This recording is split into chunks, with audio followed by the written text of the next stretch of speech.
Good evening, students. Am I audible?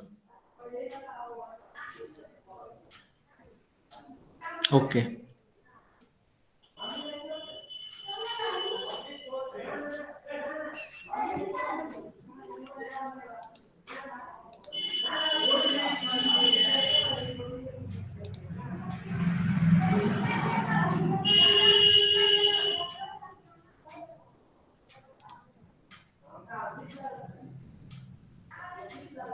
Is it visible?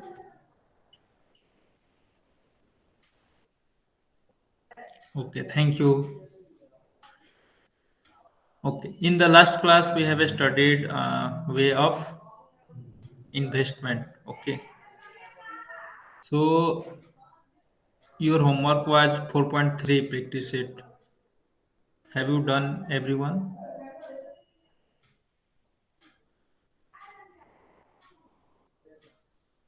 Any doubt in it?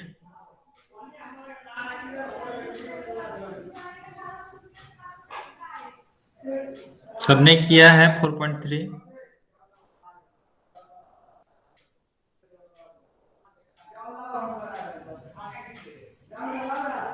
Okay.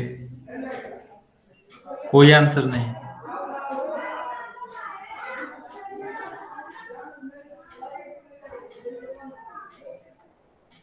ठीक है. तो rate of return जो है काफी इम्पोर्टेंट है. ठीक है. तो उसके लिए हम लोग एक क्वेश्चन डिस्कस कर लेते हैं. तो एक सेकेंड नंबर क्वेश्चन में आपसे पूछा गया है कि mister Anmol purchased 50 shares of face value ₹100 when the market value of share was ₹80. Company had given 20% dividend. Find the rate of return on investment. Okay. इस तरीके का क्वेश्चन एक हम लोगों ने एग्जाम्पल में किया था, जो कि आपका ये है क्वेश्चन नंबर 6. ठीक है. इसमें भी रेट ऑफ रिटर्न निकालना था. ओके.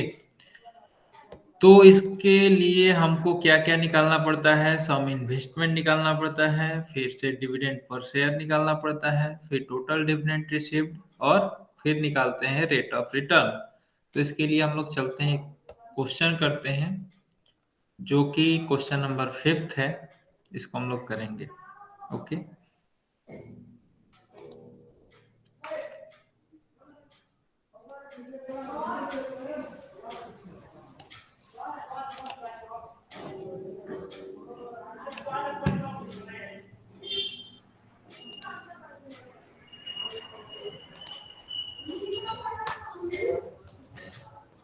किसी ने बनाया है इसको क्वेश्चन नंबर 5th को?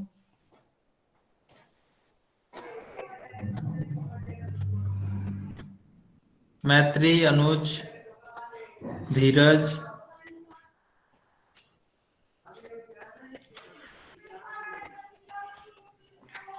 यस और no?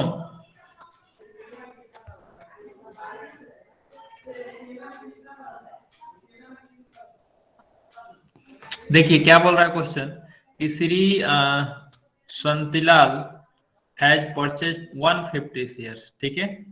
Of face value ₹100 for market value ₹120. Okay. किसी ने नहीं किया है. Company has paid dividend at 7%. Find the rate of return on his investment. ठीक है. इन्वेस्टमेंट पे उसका रेट ऑफ रिटर्न कितना होगा ये बताना है. ठीक है. तो इसको देखते हैं क्या दिक्कत हो रहा था आप लोगों को. किसी को कोई दिक्कत था इस मतलब क्वेश्चन नहीं आ रहा था, या फिर आप लोगों ने नहीं किया? रीजन क्या है? या फिर आपको मतलब चैप्टर ही नहीं समझ में आया ये? अगर वैसा है तो बोलो, हम रिवीजन करा देंगे. ओके. आपने नहीं किया है. ठीक है. अगर किसी को ऐसा लगता है कि हमको मतलब यहाँ इसमें कोई भी दिक्कत है, तो वहां पे टॉपिक बताओ, मैं उसको फिर से रिवाइज करा दूंगा. लेकिन होमवर्क किया करो. ओके. तो होमवर्क जो लोग नहीं कर रहे हैं अच्छी बात नहीं है. ठीक है. क्योंकि धीरे धीरे क्या होता है कि मतलब मैं आगे बढ़ जाऊंगा, आप लोग पीछे छूट जाओगे, तो फिर बर्डन हो जाएगा आप लोगों को. फिर लास्ट टाइम एग्जाम के टाइम में क्या क्या रिवाइज करोगे? उसके अलावा भी मैथ्स के अलावा और भी बहुत सारे चैप्टर्स हैं, ऐसे सब्जेक्ट्स हैं। मैथ्स में भी आपका 2 पार्ट्स है। पार्ट 1 में पढ़ा रहा हूँ, पार्ट 2 में भी फिर आपको दिक्कत होगा। तो मैं छोटा, एक वीक में आपको कितना होमवर्क, 5 से 10 क्वेश्चन करने होते हैं मैथमेटिक्स 1 के। उससे ज़्यादा तो मैं होमवर्क देता भी नहीं हूँ। तो इतना तो मतलब होना चाहिए। ठीक है। रेट ऑफ रिटर्न काफ़ी इंपॉर्टेंट है, मतलब 4.3 में। तो इसको जानना बहुत ज़रूरी है। ठीक है। तो इसको हम लोग सॉल्व करते हैं। तो company has paid dividend at 7%, मतलब कंपनी जो है वो डिविडेंड 7% पे कर रही है। तो रेट ऑफ रिटर्न निकालना है। ठीक है। तो सबसे पहले हम निकाल लेते हैं कि आखिर इसने इन्वेस्टमेंट कितना किया है। ठीक है। तो लिखेंगे सम इन्वेस्टेड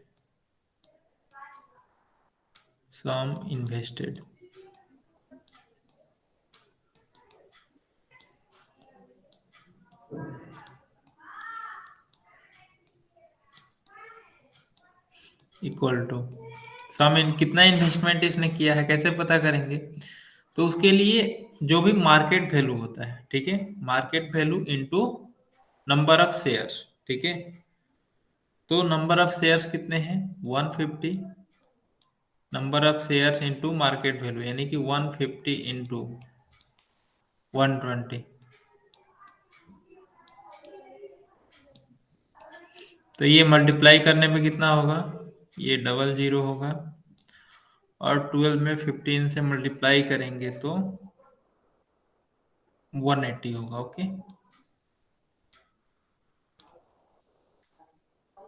तो इतना रुपीज उसने इन्वेस्टमेंट किया है। ओके। तो अब निकालते हैं सेकेंड में कि मतलब पर शेयर कितना इन्वेस्टमेंट है, मतलब कितना डिविडेंड है। ठीक है। डिविडेंड पर शेयर निकालेंगे, लेकिन यहाँ पे डिविडेंड परसेंट दिया हुआ है, मतलब 7% का वो डिविडेंड पेड कर रहा है कंपनी। तो जब भी हम लोग डिविडेंड पर शेयर निकालेंगे तो वो फेस वैल्यू पे निकालेंगे। तो फेस वैल्यू 100 है। ठीक है। तो डिविडेंड पर शेयर कितना होगा, डिविडेंड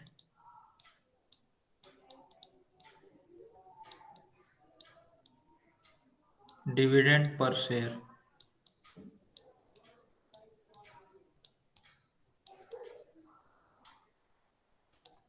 इक्वल टू 7% ऑफ 100। ठीक है। यहाँ पे फेस वैल्यू होता है, तो फेस वैल्यू कितना है, 100 है। यहाँ पे 100 करेंगे तो 7% ऑफ 100 कितना होगा। तो ये हो गया आपका 7/100 इंटू 100। तो ये होगा आपका 7 ही होगा। ओके।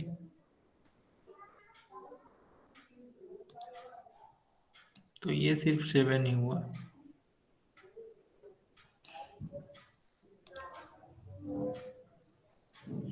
तो 7 मतलब 1 शेयर का जो 1 शेयर पे जो डिविडेंड आ रहा है वो 7 रुपीज आ रहा है। Okay.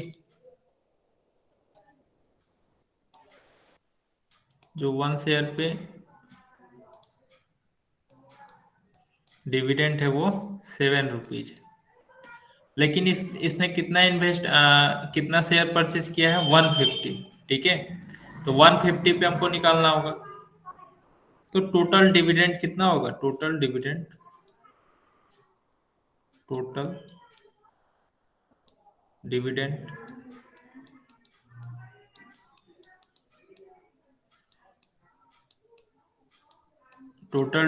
Equal to 150। Number of share कितने हैं, 150। 150 इंटू 7। 7 क्यों मैंने लिया, क्योंकि एक शेयर पे जो डिविडेंड रिसीव हो रहा है वो 7 रुपीज है। तो 150 पे तो 150 इंटू 7। तो ये कितना हो जाएगा, 0। और 15 7 जा 105। ओके।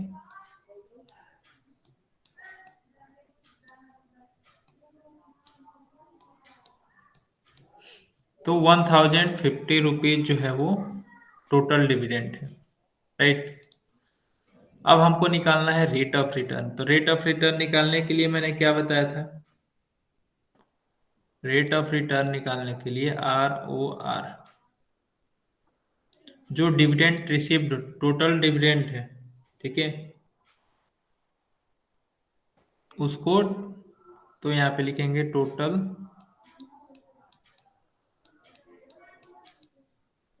डिविडेंड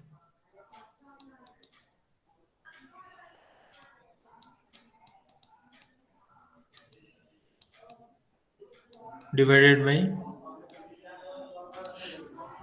सम इन्वेस्टेड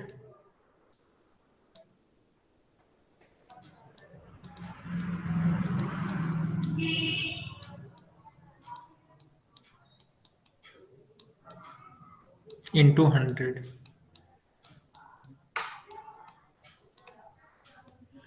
टोटल डिविडेंड है 1050 into 100 divided by sum invested कितना है? 18,000, ठीक है।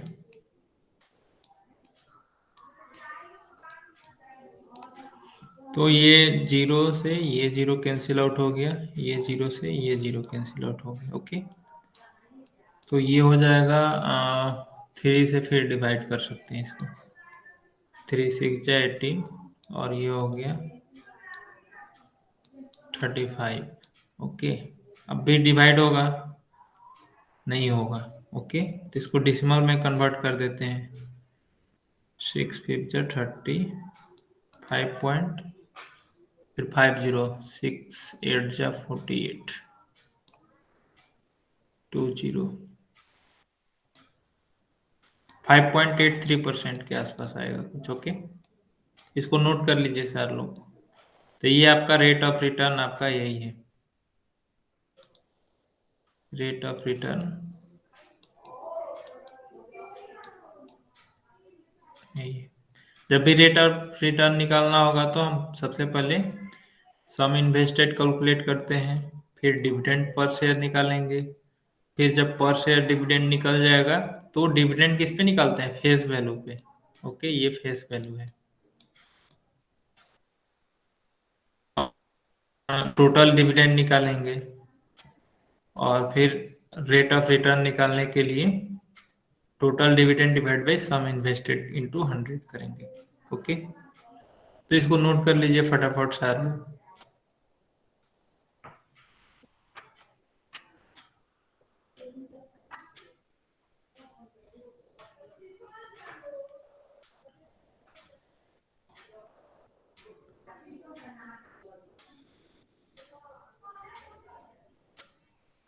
ओके, मैत्री ने कर लिया, वेरी गुड।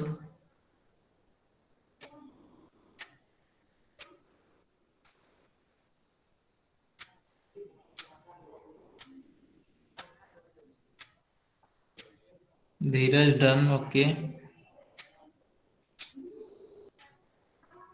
अनुज भी डन, ओके।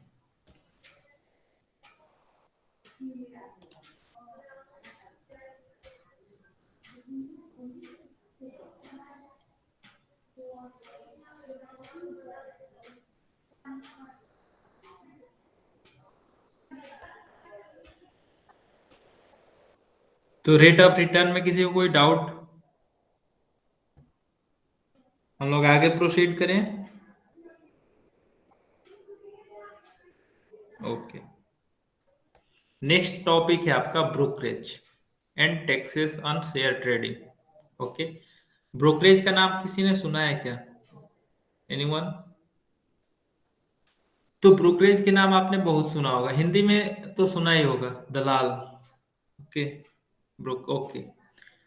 तो ब्रोकरेज का मतलब होता है एक मीडिएटर होता है, ठीक है। मतलब जो बायर और सेलर के बीच में एक मीडिएटर होता है। क्यों होता है मीडिएटर? तो मीडिएटर का काम होता है सजेशन देना, उसका हेल्प करना, गाइड करना, ठीक है। तो वो आपका जब काम कर रहा है तो उसके लिए वो उसको कुछ चार्जेस वगैरह तो चाहिए ही, ठीक है। तो वही जो ब्रोकर होता है, ठीक है? तो ब्रोकर जो हेल्प करता है, गाइड करता है या फिर आपके मतलब दोनों के बीच सेलिंग और बाइंग में कुछ हेल्प करता है, तो वही होता है आपका ब्रोकर। और ब्रोकर काम करता है, ठीक है? तो उसका कुछ चार्जेज हुआ, तो वही होता है आपका ब्रोकरेज। ओके, तो ब्रोकरेज जो है वो कैसे होता है शेयर ट्रेडिंग में, उसके बारे में हम लोग डिस्कस करेंगे। तो ब्रोकरेज है क्या, देखते हैं। We directly cannot go to the stock market and buy or sell shares. Only the registered members or organization of the stock market can buy or sell on our behalf. Okay, हम लोग directly जा करके share को cell और purchase नहीं कर सकते हैं, ठीक है? उसके लिए कोई एक मेंबर चाहिए, ठीक है? तो जो कि रजिस्टर्ड होता है, एक एजेंसी होता है इसका भी, एक ऑर्गेनाइजेशन बना होता है ब्रोकर का भी। तो उसी के माध्यम से वो लोग जो रजिस्टर्ड लोग होते हैं, उन्हीं के माध्यम से ये शेयर का मतलब सेलिंग और बाइंग चलते रहता है, ठीक है?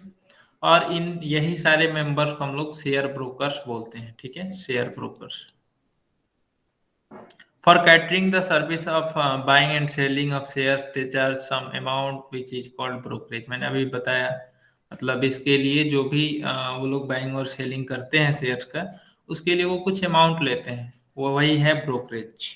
Okay, brokerage is paid on the market value of the share. जो भी ब्रोकरेज पेड होगा, जैसे हम लोग कोई भी शेयर परचेज करेंगे, तो किस पे हम लोग परचेज करते हैं? मार्केट वैल्यू पे। या बेचना भी होगा या खरीदना होगा, ठीक है?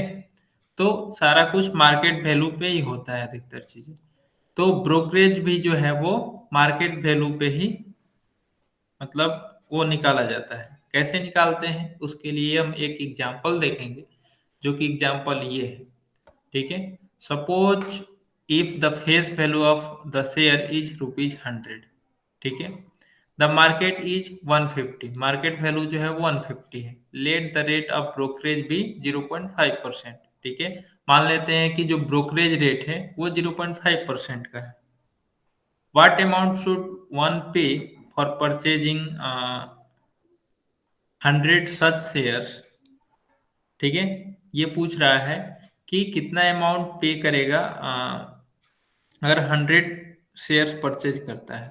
What amount should one receive after selling 100 such share, ठीक है?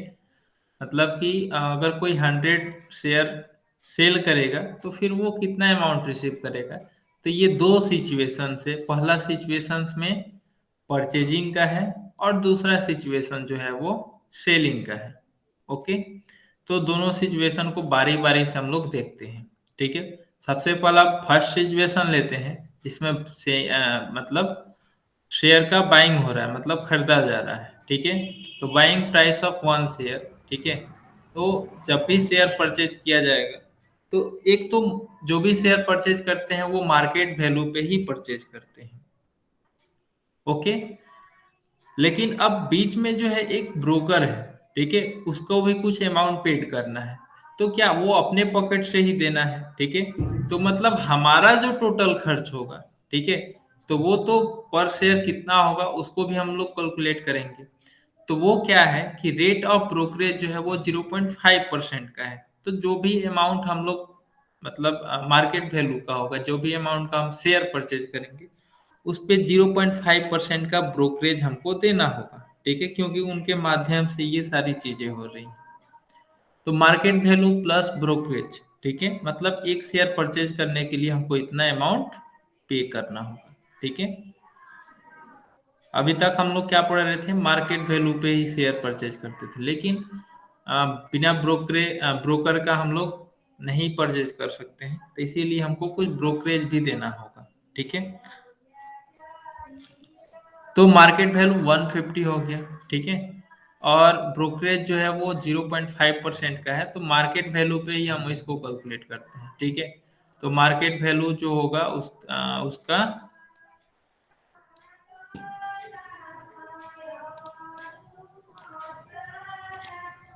0.5% ऑफ मार्केट वैल्यू होगा।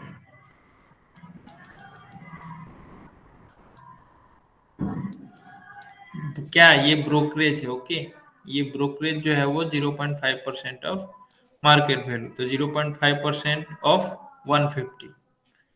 जब आप इसको सॉल्व करेंगे तो ये आएगा 0.75, और आपका 1 शेयर परचेज करने के लिए आपको 150.75 पेड करना होगा। ठीक है। तो अगर मान लीजिए कि ये पूछ रहा है कि 100 शेयर परचेज करना है, ठीक है, तो 100 शेयर परचेज करने के लिए तो एक शेयर के लिए कितना देना पड़ रहा है, 150.75। तो 100 के लिए इसमें 100 से मल्टीप्लाई करेंगे तो ये हो जाएगा आपका 15,075।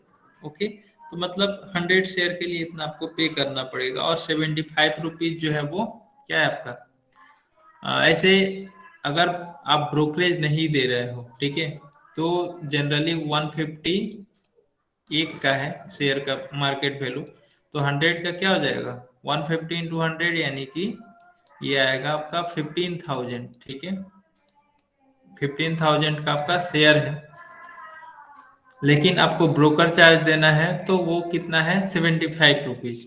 ठीक है, तो 75 रुपीज जो है वो ब्रोकर को आपने पेड किया। ठीक है। दूसरा सिचुएशन है सेलिंग का। तो सेलिंग में क्या होगा कि आप शेयर बेच रहे हो, ठीक है, तो शेयर जब आप बेच रहे होगे तो वहां पे भी ब्रोकर रहेगा, तो वो भी कुछ चार्ज लेगा। ठीक है, तो जो आपको अमाउंट रिसीव होगा उसमें से वो कुछ जो उसका चार्ज होगा वो खुद काट करके आपको देगा। ओके, तो सेलिंग प्राइस पर शेयर क्या हो जाएगा, मार्केट वैल्यू माइनस ब्रोकरेज। ठीक है, यहाँ पे सब्ट्रैक्ट होगा, और इसमें क्या हो रहा था, ऐड हो रहा था। ठीक है, जब हम लोग परचेज करेंगे तो ब्रोकरेज क्या होगा, मार्केट वैल्यू में ऐड हो जाएगा। अगर जब हम सेलिंग करेंगे तो वो ब्रोकरेज चार्जेस जो है वो सब्ट्रैक्ट होंगे। क्यों, क्योंकि इसमें क्या था, जब हम बाई कर रहे होते हैं तो जो अमाउंट हमको पेड करना होता है तो ब्रोकरेज भी देना पड़ेगा। ठीक है, लेकिन जब हम खरीदेंगे तो उस समय क्या होगा कि मार्केट वैल्यू जो होगा वो तो मतलब जितना में हमने सेल किया वो तो किया है। ठीक है, और ब्रोकरेज जो है वो लोग पहले ही खुद से मतलब सेपरेट करके जो बाकी अमाउंट बचेगा वो आपको वापस करेंगे। ठीक है, तो ये भी ब्रोकरेज भी जब सेलिंग करो या बाइंग करो, ठीक है, तो उस समय सेम अमाउंट सेम परसेंटेज जो है वो पे करना होता है। ठीक है, तो यहाँ पे भी ब्रोकरेज जो है वो 0.5% का ही होगा। ओके, 0.5% का, यहाँ पे बाई मिस्टेक इसने 5% लिखा है, लेकिन यहाँ पे 0.5% होगा। तो 0.5% ऑफ 150 जो है वो होगा आपका 0.75। ओके, तो 150 माइनस 0.75 ये हो गया आपका 149.25। मतलब एक शेयर अगर आप सेल करोगे तो 149.25 आपका आपको अमाउंट रिसीव होगा। ओके, अगर वैसे ही अगर 100 आपने शेयर सेल कर दिया तो आपको इतना अमाउंट रिसीव होगा। ठीक है, इसमें आपने ब्रोकर चार्ज कितना दे दिया, 75 रुपीज। ठीक है, यहाँ पे भी आपने 75 रुपीज ब्रोकर चार्ज दिया है, और यहाँ पे भी, तो दोनों टाइम मतलब कि इक्वल होगा। ओके, कुछ पॉइंट्स आपको याद रखने हैं। Brokerage is always calculated on market value. जब भी कैलकुलेट होगा ब्रोकरेज, वो आपका मार्केट वैल्यू पे ही होगा। In the contract note of sale purchase of shares, price of 1 share is shown with brokerage and taxes। ठीक है, मतलब कि शेयर को सेल परचेज करते समय एक शेयर को जो है वो उस पे ब्रोकरेज भी होगा, उस पे टैक्सेस भी होगा, उसको भी हम लोग देखेंगे। ठीक है, तो आगे चलते हैं। ठीक है, ये प्रोजेक्ट 1-2 देख लेना आप लोग, और फॉर मोर इन्फॉर्मेशन ये आप लोग एक बार पढ़ के मैं बता देता हूँ। Okay, every broker is registered and govern by SEBI। ठीक है, securities and exchange board of India, act 1992। मतलब जो भी ब्रोकर हैं वो सारे लोग रजिस्टर्ड होते हैं। वो कौन सा है आपका जो एक बोर्ड है, SEBI, ओके। इसी से सारे लोग मतलब जो भी ब्रोकर हैं अपना रजिस्ट्रेशन कराते हैं। अगर आपको भी ब्रोकर बनना है तो इससे आप रजिस्ट्रेशन करा सकते हो, ठीक है। For keeping records of shares, bonds, mutual funds, one must have demat account, ठीक है। जो भी शेयर्स का रिकॉर्ड्स जहाँ पे रखते हैं, ठीक है, जैसे आपका बैंक में जो भी आपका बैंक है, सेविंग या फिर जो भी है, तो उसके लिए जो भी रिकॉर्ड्स वो कहाँ पे रखते हैं, पासबुक में रखते हैं, ठीक है। जो भी बैंक अकाउंट्स होते हैं उनके पासबुक होते हैं। उसी तरीके से हमारे जो शेयर्स होते हैं, ठीक है, बॉन्ड्स और म्यूचुअल फंड्स, तो इसके लिए एक इसका जो भी रिकॉर्ड मतलब रखना होता है। जैसे कि आपने कुछ शेयर परचेज किया, कुछ सेल किया, तो कितना आपके पास अभी शेयर, करेंट शेयर है, ठीक है। तो वो सारा रिकॉर्ड आपका कहाँ पे रहेगा, तो वो डीमेट अकाउंट में रहता है, ठीक है। और डीमेट अकाउंट आपका एक तरीके का वर्चुअल अकाउंट है, मतलब कि ऑनलाइन के माध्यम से, ठीक है। For sale and purchase of shares a trading account is a must, ठीक है। These accounts can be opened with banks और शेयर ब्रोकर्स, ठीक है। ये जो अकाउंट है वो या तो बैंक से आप मतलब ओपन करा सकते हो या फिर शेयर ब्रोकर से। They are known as DP, ठीक है। इसको हम लोग डीपी के नाम से जानते हैं। डीपी मतलब depository participants. These DPs are under the control of two main depositories, namely NSDL and CDSL. Okay, Demat account is same as a bank saving account. Okay, where shares bought are credited and shares sold are debited, just like bank passbook. Okay, मैंने जो अभी बताया था आपको कि ये जो demat account होता है वो मतलब same to same saving account का जो पासबुक होता है, ठीक है, उसी तरीके से ये होता है, ठीक है। सेविंग अकाउंट के जैसा होता है। और जो भी हम लोग पैसा जमा करते हैं और मतलब उठाते हैं, तो वो उसी तरीके से शेयर को जो सोल्ड करेंगे वो मतलब कि वो डेबिट होगा, और परचेज करेंगे तो वो आपके डीमेट अकाउंट में क्रेडिट हो जाएगा, ठीक है। The statement of holding is given to the account holder with nominal charges when requested. The shares held in demat account are in electronic form. Saving account is to be linked with these two accounts so that the money can be transferred as and when required. In the same way, money gets credited when shares are sold.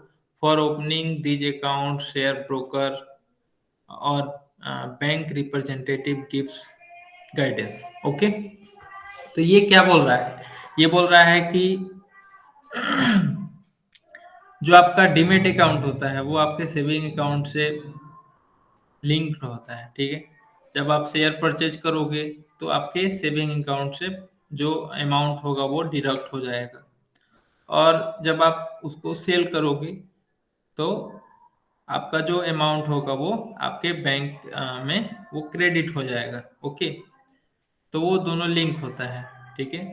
अगर आपको इस तरीके का accounts open करना है तो आप किसी ब्रोकर से या फिर कोई बैंक रिप्रेजेंटेटिव होते हैं उनसे आप गाइडेंस ले सकते हो, ठीक है।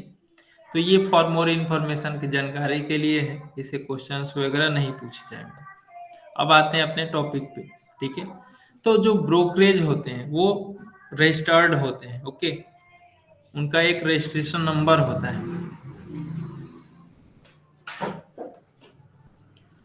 तो उनका भी मतलब जो भी वो अमाउंट रिसीव करते हैं उन उस पे भी जीएसटी चार्ज लगता है, ओके। एक मिनट।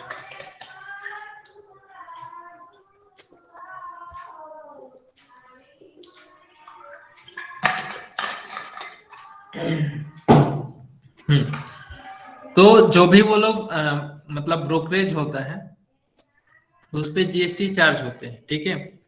तो जैसे कि उस पे कितना जीएसटी लगता है, क्या लगता है, उसको देखते हैं। Share brokers provide services for purchase and sale of shares for their clients. Okay, जो भी ब्रोकर्स होते हैं वो क्या करते हैं, एक तरीके से सर्विस प्रोवाइड करते हैं, एक सर्विस प्रोवाइडर है। ठीक है, तो हम लोग जानते हैं कि सर्विस पे या फिर गुड्स पे आपके जो जीएसटी है वो लगता ही है। ओके, तो ये ब्रोकर जो है एक तरीके का सर्विस प्रोवाइडर है, तो इसीलिए इन पे भी जीएसटी चार्ज किया जाता है।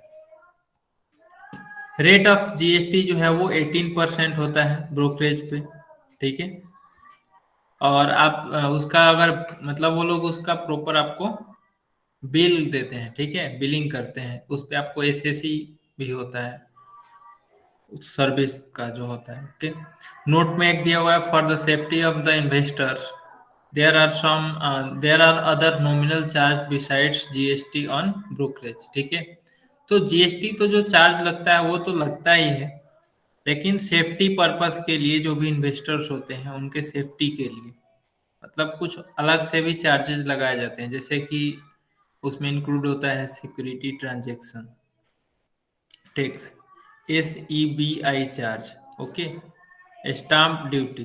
तो इस तरीके के कुछ मतलब एक्स्ट्रा चार्जेस जो है वो मतलब ब्रोकरेज में सॉरी मतलब सेफ्टी के लिए ये सारे टैक्स जो है वो लगाए जाते हैं, ताकि आपका जो भी पेमेंट हो रहा है, ठीक है, आपने जो भी परचेज किया है शेयर या फिर आपने जो सेल किया है उसको मतलब कैसे वो सिक्योर रहेगा, उसके सिक्योरिटी के लिए मतलब ये सारे टैक्सेस लगाए जाते हैं। ठीक है, एक तरीके से मतलब ये टैक्स देने का मतलब ये है कि आपका जो शेयर है वो आपका सिक्योर रहे। ठीक है, ये नहीं कि शेयर आपने तो परचेज कर लिए वो दूसरे के अकाउंट में चला गया। तो इस तरीके से चीज़ों से बचने के लिए मतलब कुछ डिफरेंट टैक्सेस भी लगाए जाते हैं। अब हम बात करते हैं कि कैसे जो है वो जीएसटी ब्रोकरेज पे लगाया जाएगा, एक एग्जांपल से समझते हैं। As per example one, suppose a person has paid 15,075। ठीक है, जो कि हम लोगों ने कैलकुलेट किया था, ब्रोकरेज के साथ है ये। Okay, for buying 100 shares in that 75 is the brokerage. ठीक है, 75 जो था वो ब्रोकरेज था। So the buyer has to pay 18% GST on 75। ठीक है, तो इस पे जीएसटी ब्रोकरेज पे लगता है, तो हमको कितना परसेंट जीएसटी देना है, तो 18%। तो 18% टोटल अमाउंट पे नहीं चार्ज होगा। ठीक है, जब भी ब्रोकरेज पे जो जीएसटी हम लोग अप्लाई करेंगे वो जो ब्रोकरेज होगा उस पे करेंगे, ये नहीं कि टोटल अमाउंट पे। ठीक है, तो 18% जो जीएसटी अप्लाई होगा वो 75 रुपीज पे अप्लाई होगा। ठीक है, तो जीएसटी कितना हो गया निकाल लेते हैं, तो जीएसटी इक्वल टू 18% ऑफ 75। तो ये हो गया आपका 18/100 इंटू 75 इक्वल टू, तो ये इसको जब आप सिंप्लीफाई करोगे तो ये आएगा आपका 13.5। ओके, तो अब हम देखते हैं कि टोटल अमाउंट कितना मतलब कि टोटल वैल्यू कितना होगा 100 शेयर परचेज करने के लिए, जीएसटी वगैरह सब पेड करके। ओके, तो नंबर ऑफ शेयर्स कितने हैं, 100 है। ठीक है, 100 शेयर हमको बाई करना है, और एक शेयर का जो मार्केट वैल्यू है वो आपका 150 है, जो कि ऊपर हम लोगों ने देखा था। यहाँ पे आ गया, यहाँ पे 150। Okay, market value 150। तो number of share 100, market value 150, तो टोटल प्राइस कितना हो जाएगा, 100 इंटू 150 कितना होगा, 15,000। ठीक है, 100 इंटू 150 15,000। अब ब्रोकरेज कितना है, 0.5% का, तो 15,000 0.5% ऑफ 15,000। ओके, तो ये कितना हो गया आपका 75 रुपीज। ये ब्रोकरेज हो गया आपका 75 रुपीज। ब्रोकरेज इतना है, तो ब्रोकरेज पे हमको क्या निकालना है, जीएसटी। तो जीएसटी कितना है, 0.50 जीएसटी आया, तो सीजीएसटी कितना होगा, सीजीएसटी इसका हाफ होगा, तो 13.5 का हाफ कितना हो गया, 13.5 का हाफ होगा आपका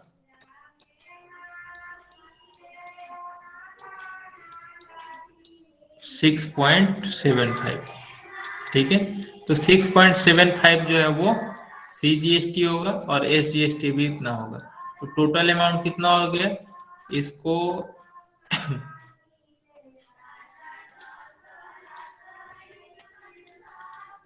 इसको 15,075, 6.75, 6.75, ये सारा जब हम ऐड करेंगे, ठीक है, ये सारा अमाउंट हम ऐड करेंगे तो ये हो गया आपका 15,088.50। तो एक 100 शेयर परचेज करने के लिए आपको इतना अमाउंट पे करना होगा। ठीक है, लेकिन आपका जो मतलब प्राइस है शेयर का वो कितना है, 15,000 का है, लेकिन आपको एक्स्ट्रा जो मनी ऐड करना पड़ेगा 88 रुपीज़ का। तो ये हो गया ब्रोकरेज हो गया, उसके बाद कुछ GST आपने जो पे किया है वो है। ओके, अब हम आगे बढ़ते हैं, एग्जाम्पल नंबर 3 देखते हैं। तो यहाँ तक किसी को कोई समझने में कहीं पे भी कोई दिक्कत?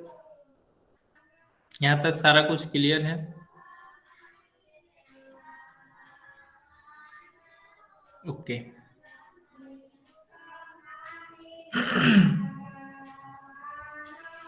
सारा चीज काफी इंटरेस्टिंग है ये सारी चीजें। ठीक है, इसको बस आप देखते रहिए कैसे कैसे सारी चीजें हो रही हैं।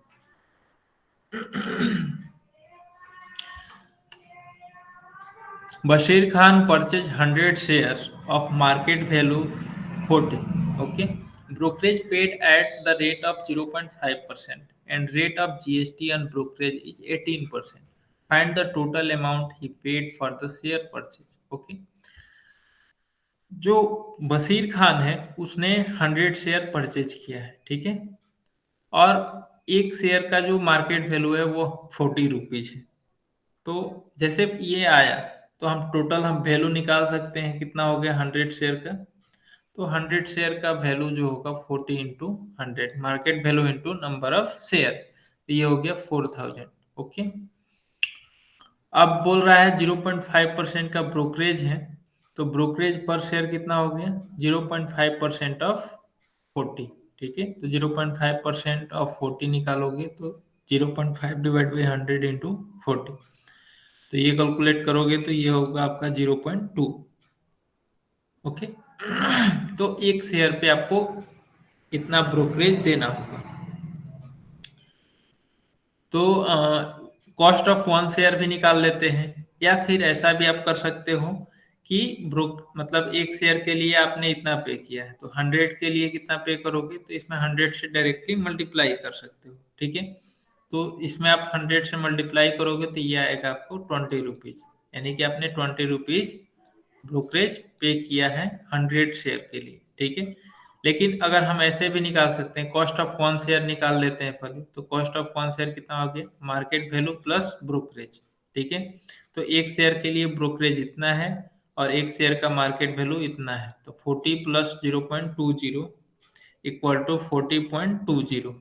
ओके, तो 100 शेयर का कितना हो जाएगा, तो 40.20 इंटू 100, तो ये हो गया आपका 4020। ठीक है, और यहाँ से भी देखोगे तो क्या है 4000 प्लस 20, ये भी 4020 हुआ। तो ये हमको पता चल गया कि कॉस्ट ऑफ 100 शेयर इतना है। ठीक है, ब्रोकरेज भी पता है कि 20 रुपीज है। तो GST हमको निकालना है, तो GST कैसे निकालेंगे, तो GST 4020 पे निकालेंगे क्या, नहीं, इस पे हम नहीं निकालेंगे। क्यों, क्योंकि जो भी हमारा GST अप्लाई होता है वो जो ब्रोकरेज होता है, ठीक है, उस पे अप्लाई होता है, ना कि टोटल अमाउंट पे। ठीक है, तो ब्रोकरेज कितना है 20 रुपीज है, तो GST कितना हो जाएगा 18% ऑफ 20, तो 18/100 इंटू 20, तो ये डबल ये जीरो से ये जीरो कैंसिल हो जाएगा, फिर 18 2 जा 36 और ये नीचे 10 है तो 3.6। ठीक है, तो GST 3.6 हुआ। तो बोल रहा है कि टोटल अमाउंट कितना पे करना होगा उसको। टोटल अमाउंट पे करने के लिए कौन कौन से अमाउंट हो गया आपका, एक तो कॉस्ट ऑफ 100 शेयर जो है वो 4000 है, और फिर ब्रोकरेज कितना है 20 रुपीज है, और GST कितना है 3.6 है। ये तीनों को ऐड करेंगे तो आपका टोटल अमाउंट मिल जाएगा। तो 4000 प्लस 20 प्लस 3.60, तो ये हो गया आपका 4023.6 for 100 share. Okay, next question discuss करते हैं। Pankaj Rao invested 1,25,295 in shares of face value rupees 100, when market value is rupees 125. Rate of brokerage is 0.2% and GST is 18%. Then find how many shares were purchased. Okay, मतलब कितने shares जो है वो purchase किए गए। तो कैसे निकालेंगे? तो सबसे पहले देखो यहाँ पे कितना इन्वेस्टमेंट हुआ है, इतना इन्वेस्टमेंट हुआ है। ओके, फेस वैल्यू 10 रुपीज है, तो फेस वैल्यू का भी कोई काम नहीं है, ठीक है। और मार्केट वैल्यू जो है वो 125 है। ब्रोकरेज रेट दिया हुआ है 0.2% का और जीएसटी 18% का। ओके, तो ये जो अमाउंट है वो क्या है? आपका सम इन्वेस्टेड है, ठीक है, सम इन्वेस्टेड। ब्रोकरेज कितना होगा? तो ब्रोकरेज जो है वो 0.2% का है, तो इतना लिखते हैं। जीएसटी 18% है। तो ब्रोकरेज कैसे निकालेंगे? तो ब्रोकरेज जो है वो एक शेयर का निकाल लेते हैं मार्केट वैल्यू पे, वो कितना होगा? 125, 0.2% ऑफ 125। तो ये हो गया 125 इंटू 0.2 डिवाइड बाई 100। इसको निकालोगे पर शेयर ब्रोकरेज जो है वो 0.25 हो गया, ठीक है। अब एक शेयर पे 0.25 का ब्रोकरेज है, ठीक है, तो एक शेयर का जीएसटी भी निकाल लेते हैं। तो पर शेयर जीएसटी कितना हो जाएगा? 18% ऑफ 0.25, तो ये हो गया आपका 0.045। ओके, तो कॉस्ट निकाल लेते हैं एक शेयर का। टोटल कॉस्ट कितना होगा भाई? तो एक शेयर का कॉस्ट क्या क्या होगा? तो एक तो आपका मार्केट वैल्यू जो है, market value 125, okay, plus brokerage, brokerage यहाँ पे निकाल लिए पर शेयर है ये। जीएसटी भी इसमें ऐड कर लेते हैं क्योंकि पर शेयर जीएसटी जो है वो इतना है। ओके, तो जब भी इस तरीके का जब आपका जीएसटी पर शेयर वगैरह आए, तो जैसे 0.045 है, तो इस कंडीशन में ये नहीं कि 0.04 ही लेंगे, ठीक है। तो इसका जो भी आगे तक डिसिमल के बाद 3 डिजिट हो, 4 डिजिट हो, तो वो सारा कुछ मतलब देखते हैं, ठीक है। ये नहीं कि 2 डिजिट तक ही लिए, तो वहां पे दिक्कत हो जाएगा आपको। तो ये हो गया आपका 125.295। ओके, तो मतलब एक शेयर को एक शेयर का जो वैल्यू है वो कितना है? 125.295 है, ठीक है। तो इतना उसने पेड किया है एक शेयर के लिए, लेकिन टोटल शेयर, टोटल अमाउंट उसने कितना इन्वेस्टमेंट किया है? इतना, ठीक है। तो नंबर ऑफ शेयर निकालने के लिए मतलब टोटल इन्वेस्टमेंट डिवाइडेड बाई जो वन शेयर का कॉस्ट है वो करेंगे, तो हमको निकल जाएगा नंबर ऑफ शेयर। तो नंबर ऑफ शेयर कितना हो गया? 1000। टोटल ब्रोकरेज निकालेंगे, तो टोटल ब्रोकरेज हम निकालेंगे कैसे? तो ब्रोकरेज पर शेयर कितना है? 0.25। ओके, और यहाँ से हम लोगों ने निकाल लिया नंबर ऑफ शेयर 1000। तो टोटल ब्रोकरेज कितना हो जाए? 0.25 इंटू 1000, तो ये हो गया 250। ओके, और टोटल जीएसटी भी निकाल लेते हैं। तो जीएसटी पर शेयर जो है वो 0.045 है। तो टोटल जीएसटी 1000 शेयर के लिए क्या हो जाएगा? 1000 इंटू 0.045, तो ये हो गया आपका 45। ओके, एक और क्वेश्चन है, तो ये क्वेश्चन सबको क्लियर है? Question number 4।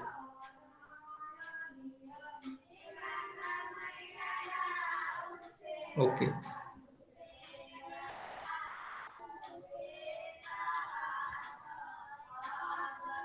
Next question.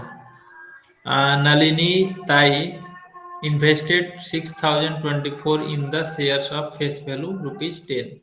When the market value was rupees 60, she sold all the shares at market value of rupees 50. After taking 60% of dividend, She paid 0.4% brokerage at each stage of transaction. What was the total gain or loss in the transaction? ठीक है, जैसे कि नलिनी ताई जो है, उन्होंने 6024 rupees उन्होंने investment किया है। ओके, और जिसका फेस वैल्यू जो है वो 10 रुपीज है और मार्केट वैल्यू 60 है। ठीक है, और कुछ दिनों के बाद उन्होंने क्या किया कि शेयर को उन्होंने सोल्ड कर दिया जब उसका मार्केट वैल्यू 50 रुपीज था। ठीक है, 60 रुपीज जब मार्केट वैल्यू था उन्होंने खरीदा था, और जब 50 मतलब जैसे कि मार्केट डाउन हो गया तो क्या हुआ, 50 रुपीज हो गया मार्केट वैल्यू, तो 50 रुपीज पे उन्होंने शेयर को सोल्ड कर दिया और उन्होंने 60% डिविडेंड लिया है। ठीक है, कंपनी जो है वो इनको 60% का डिविडेंड दिया है। ओके, तो बताना है कि ब्रोकरेज जो है वो 0.4% का है, और जो भी मतलब ट्रांजेक्शन हुए हैं उसमें इनको मतलब गेन हुआ है, मतलब प्रॉफिट हुआ है या फिर लॉस हुआ है। तो इसको कैलकुलेट करने के लिए सबसे पहले चीज कि इसमें जीएसटी नहीं दिया है तो इसको हम लोग कंसीडर नहीं करते हैं। ठीक है, अगर जीएसटी दिया रहता तो उसको कंसीडर करते। तो इसमें दो कंडीशन है, एक परचेजिंग का और एक सेलिंग का। ठीक है, तो सबसे पहले शेयर परचेजिंग का बात करते हैं। तो शेयर परचेजिंग के लिए फेस वैल्यू 10 रुपीज है, मार्केट वैल्यू 60 रुपीज है। तो जो भी कंपनी है वो प्रीमियम में चल रहा है। ठीक है, जो शेयर है वो प्रीमियम है। तो ब्रोकरेज पर शेयर कितना हो जाएगा, तो ब्रोकरेज पर शेयर मार्केट वैल्यू पे हम निकालते हैं, तो 0.4% ऑफ 60 रुपीज, तो 0.4 डिवाइड बाई 100 इंटू 60, तो कितना होगा ये, कैलकुलेट करो। तो ये हो गया आपका 0.24। ठीक है, कॉस्ट ऑफ वन शेयर कितना होगा, 60 प्लस ये 0.24, तो 60.24।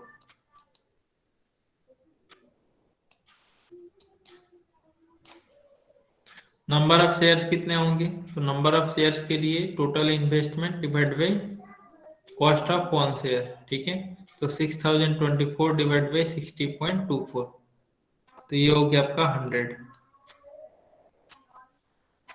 अब ये परचेजिंग का हो गया, पता चल गया कि कितना शेयर इन्होंने परचेज किया है। अब हम सेलिंग का बात करते हैं। ठीक है, तो मार्केट वैल्यू कितना है, 50 रुपीज है, तो ब्रोकरेज पर शेयर कितना हो गया सेलिंग के टाइम में, 0.4 डिवाइड बाई 100 इंटू 50, तो ये हो गया 0.2। ठीक है, 0.2 का क्या है यहाँ पे, ब्रोकर मतलब ब्रोकरेज है, और यहाँ पे क्या था, यहाँ पे आपका 0.24 था जब मार्केट वैल्यू 60 रुपीज था। तो देखिए जो ब्रोकरेज है वो डिक्रीज हो रहा है, मार्केट वैल्यू अगर डिक्रीज होगा तो ब्रोकरेज भी डिक्रीज होगा। ठीक है, सेलिंग प्राइस पर शेयर कितना हो जाएगा, तो मैंने बताया था जब भी सेलिंग का बात करेंगे तो उसमें ब्रोकरेज सब्ट्रैक्ट कर देते हैं, तो मार्केट वैल्यू माइनस ब्रोकरेज, तो 50 माइनस 0.2। ओके, तो ये कितना हो गया 49.8।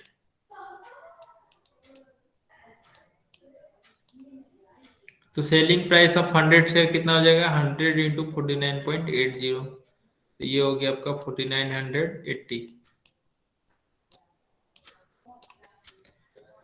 ओके, अब डिविडेंड उसने कितना रिसीव किया है, तो डिविडेंड उसने रिसीव किया है 60% का, तो निकाल लेते हैं dividend per share. Last class में हम लोगों ने निकालना सीखा था अच्छे से।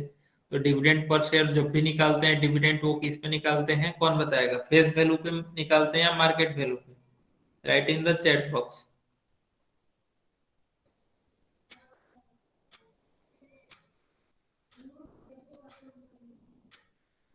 जो भी डिविडेंड हम कैलकुलेट करते हैं वो फेस वैल्यू पे कैलकुलेट करते हैं या फिर मार्केट वैल्यू पे।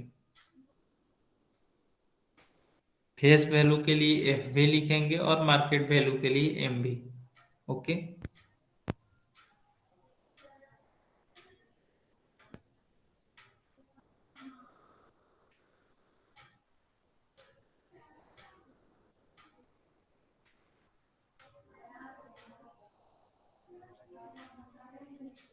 मैं फिर से रिपीट कर देता हूँ क्वेश्चन को। डिविडेंड जब हम निकालते हैं वो फेस वैल्यू पे निकालते हैं या फिर मार्केट वैल्यू पे? आवाज आ रही है मेरी?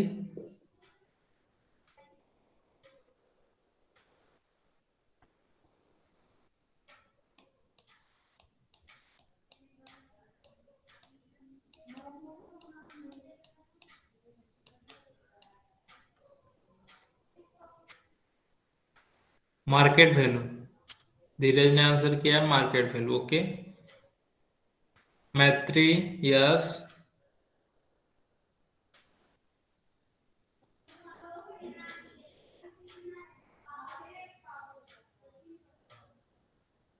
अनुज? अविग्ना? आप लोग भी आंसर करिए जल्दी जल्दी।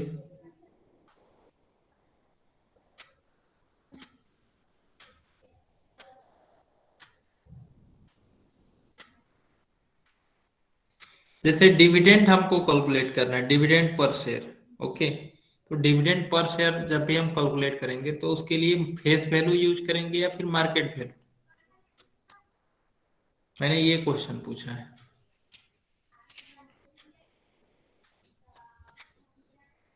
Market value, market value. Okay.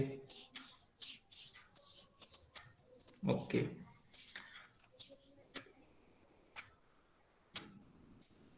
Last class में मैंने बताया था कि डिविडेंड जब भी हम कैलकुलेट करते हैं वो डिविडेंड पर शेयर वो फेस वैल्यू पे कैलकुलेट करते हैं। ठीक है। सबने गलत आंसर किया है।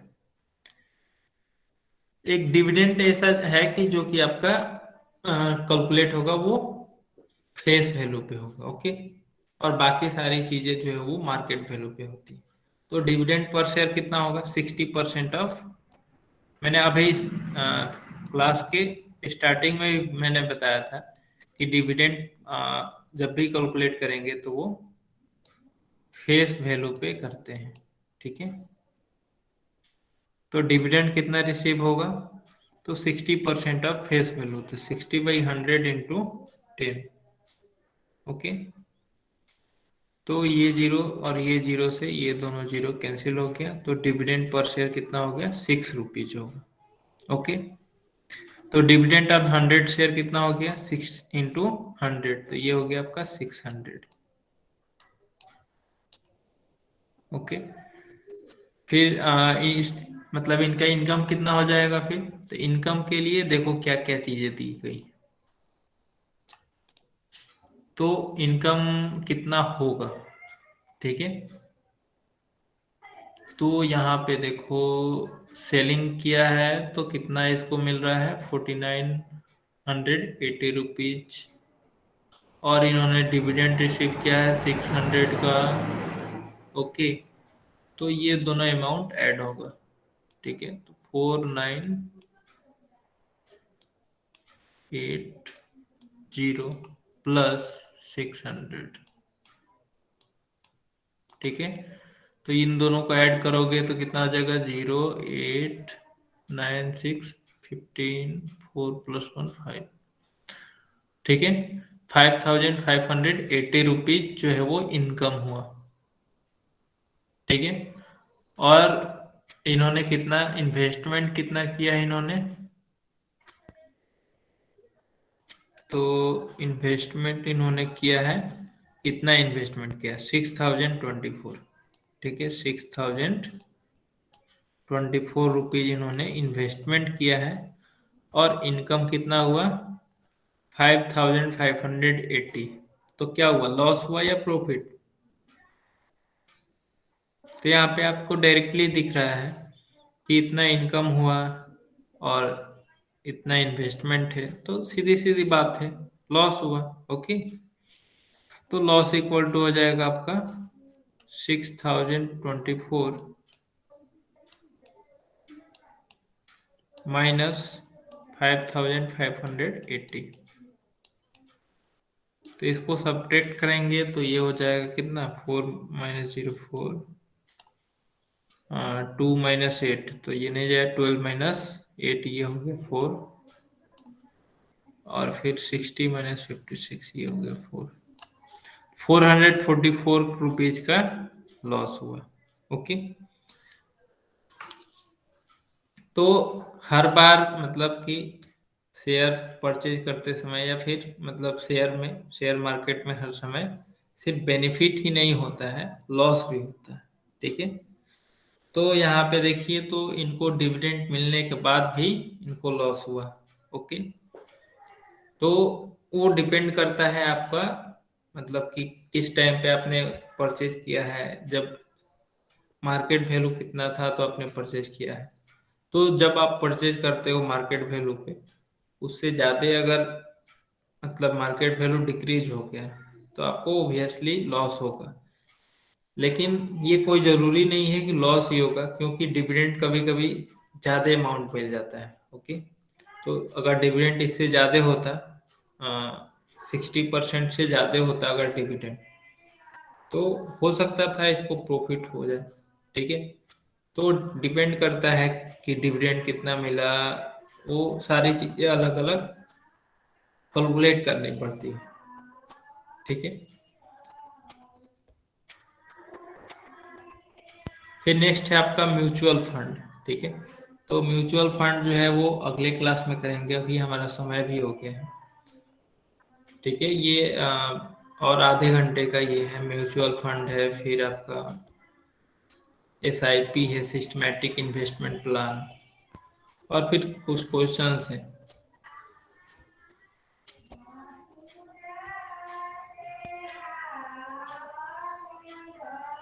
तो आपका होमवर्क आज मैं दे देता हूँ।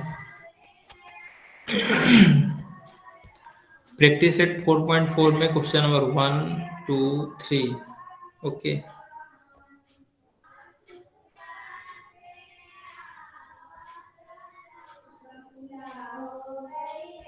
Question number 1, 2, 3, 4, 5। ठीक है, सब ये 5 क्वेश्चन यहाँ पे हैं। और प्रैक्टिस सेट 4.3 में आप लोगों ने होमवर्क नहीं किया था तो वो भी करना है। ठीक है, इसमें कितने क्वेश्चंस हैं? 6 क्वेश्चन। तो एक क्वेश्चन तो मैंने आज बता दिया, क्वेश्चन नंबर 5। और क्वेश्चन नंबर 1 तो उसी दिन मैंने सॉल्व करवाया था, 1 और 3। तो कितना बचा? 2, 3, 1 और लास्ट वाला 4 क्वेश्चन। ठीक है, मतलब 4 क्वेश्चन इसमें है आपके, जो कि आपको करने हैं खुद से। बाकी तो मैंने करा ही दिया है। और इधर से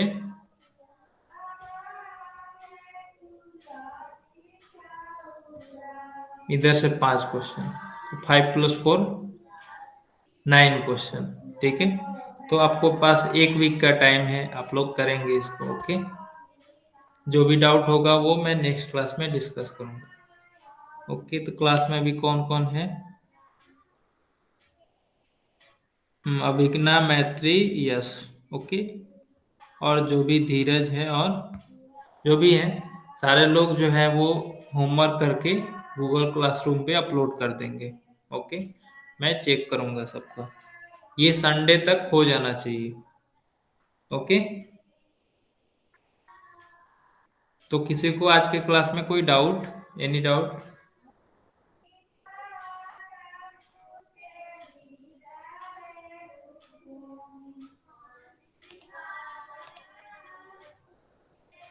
ओके, किसी को कोई डाउट नहीं है तो क्लास को एंड करते हैं यहीं पे। Okay, thank you, good night, bye.